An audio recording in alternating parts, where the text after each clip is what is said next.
छात्र मित्रों, मैं रुमाली सर, कक्षा 9वीं हिंदी। कल हमने पहली इकाई की पहली रचना चांदनी रात इसका अभ्यास किया था। इस पद्य रचना का उसके रचयिता थे मैत्री शरण गुप्त जी, जो यहाँ पर प्रकृति के सुंदर वर्णन, मन लुभावना वर्णन उन्होंने यहाँ पर किया था, जो हमने उसका कल अभ्यास किया। तो छात्र मित्रों, इस वीडियो के माध्यम से मैं आपको यह बताना चाहूँगा कि ये पंक्तियों का अर्थ अच्छी तरह से समझ लेना है और साथ में शब्द संसार जो नए नए शब्द आए हैं उसका भी तुम्हें अभ्यास करना है। जैसे कि पुलक यानी रोमांच, खुशी, हर्ष, आनंद, कार्यकलाप, गतिविधि, कुटीर, झोपड़ी, कुटिया, निर्भीक, निडर, धनुर, तीरंदाज, कुसुमायुध, अनंग, कामदेव, दृष्टिगत, जो दिखाई पड़ता हो, इस तरह से शब्द है।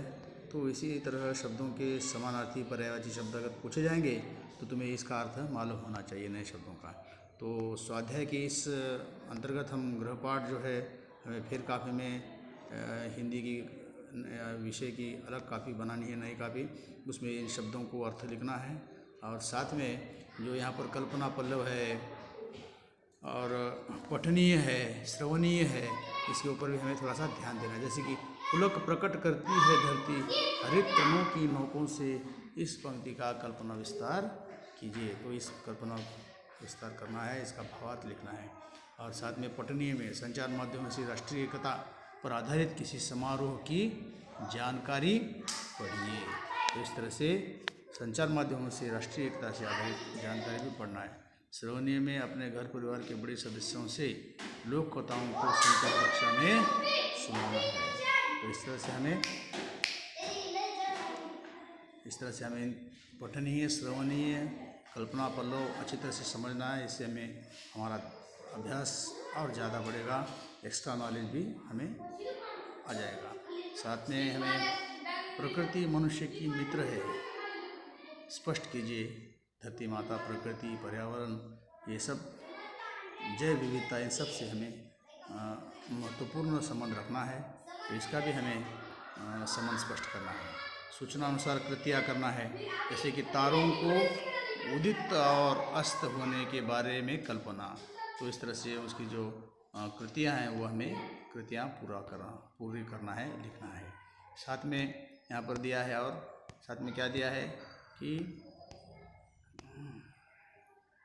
चांदनी रात की विशेषताएं, जो यहाँ पर जगह दी है कि उस विशेषता बतानी है। चांदनी रात की क्या क्या विशेषता बताइए मैत्री शरण गुप्त जी ने अपनी कविता के माध्यम से, कि उस रात की, चांदनी रात की विशेषताओं को यहाँ पर 8 पंक्तियाँ लिखना है, बताना है। साथ में निम्नलिखित पंक्तियों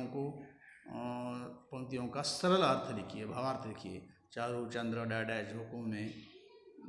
झोंकों से डैड दूसरा, क्या ही स्वच्छ डैडै शांत और चुपचाप। तो इस तरह से यहाँ पर उसका अर्थ भी हमें अच्छी तरह से लिखना है, भावार्थ लिखना है।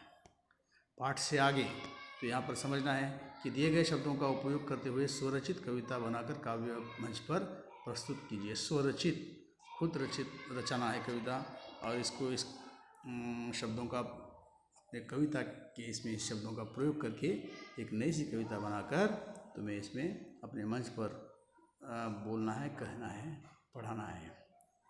तो यहाँ पर संभाषणी में शरद पूर्णिमा त्यौहार के बारे में चर्चा कीजिए। तो वो भी थोड़ा सा ध्यान रखना है। अगर तुम्हारे पास गाइड है तो उसका तुम अभ्यास कर सकते हो, या फिर आपस में गुट बनाकर चर्चा करके इन सब का अभ्यास कर सकते हो। तो यहाँ पर हम देखेंगे अभी भाषा बिंदु। क्या भाषा बिंदु? निम्न शब्दों के पर्यायवाची शब्द लिखिए। तरु, इसके कौन से पर्यायवाची शब्द है? पर्यायवाची यानी समानार्थी शब्द है, जो तरु के लिए और शब्द कहा जाता है, जैसे कि पेड़, दरख्त, वृक्ष। ये हमें याद रखना है, मालूम होना है। शब्द भंडार हमारा विकसित होने के लिए इन पर्यायवाची शब्दों के अंदर ध्यान देना है। वसुंधरा, उसके बारे में भी समझना है कि उसके पर्यायवाची शब्द क्या है। कृषक, उद्यान, इसका भी हमें ध्यान रखना है। साथ में रचना बोध। क्या है रचना बोध में, कि हमें अगर इसमें इस रचना से क्या बोध मिलता है, ये हमें यहाँ पर अच्छी तरह से समझना है। और फिर इस तरह से अपने फेर कापी में तुम्हें इन सब प्रश्नों के उत्तर लिखकर पूरी तरह से कंप्लीट करना है। तो छात्रों मित्रों, पहली इकाई थी, पहली रचना पद्य रचना चांदनी रात, इसका तुम अच्छी तरह से अभ्यास करोगे, पढ़ोगे और फिर मैत्री शरण गुप्त जी की जो रचना है वो बार बार पढ़कर उसको कंठस्थ करोगे, ऐसा मेरा विश्वास है। अगर तुम्हें इस कविता के पंक्तियों का अर्थ समझ में नहीं आता तो मुझे फ़ोन करके बता सकते हैं, या फिर और एक बार हम उसको तुम्हारे लिए अर्थ बताने की कोशिश बताएंगे जैसे ही। और फिर यहाँ पर तुम्हें जो भी एक्स्ट्रा नॉलेज दिए हैं, एक्स्ट्रा काम दिया है, वो मैं उम्मीद करता हूँ कि तुम अपने उस कॉपी में लिखोगे और अपनी चर्चा करके, अपने सहेली मित्रों से चर्चा करके तुम इसका पूरी तरह से पालन करोगे। कल्पना पल्लव, पठनीय, लेखनीय और शब्दों के अर्थ है ना, संजार पूर्ण कीजिए और फिर रिक्त स्थानों की पूर्ति करके उसके जो शब्दों के अर्थ है, कविता के पंक्तियों के अर्थ है, उसके कविता की पंक्तियों के अर्थ भी तुम्हें पूरी तरह से लिखना है। और फिर संभाषणीय उसकी तरफ भी ध्यान देना है, भाषा बिंदु की तरफ ध्यान देना है, पर्यायवाची शब्दों का अभ्यास करना है।